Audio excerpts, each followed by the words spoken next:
दरवर्षीप्रमाणे याही वर्षी जळगाव जामोद तालुक्यातील जामोद येथे 11 एप्रिल रोजी रमजान ईद मोठ्या उत्साहात साजरी करण्यात आली। या निमित्ताने सकाळीच गावातील सर्व मुस्लिम बांधवांनी नवीन कपडे परिधान करून नमाज अदा केली।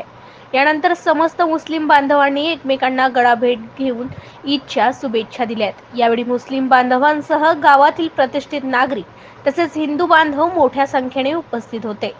या प्रसंगी जामोदमध्ये रमजान ईदच्या शुभेच्छा देऊन हिंदू मुस्लिम एकात्मतेचा संदेश देण्यात आलाय।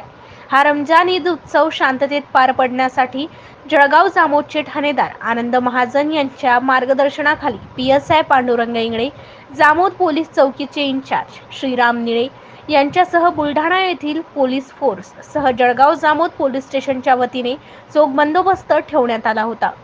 MCN न्यूज मराठी करिता आकाश उमाळे, जामोद।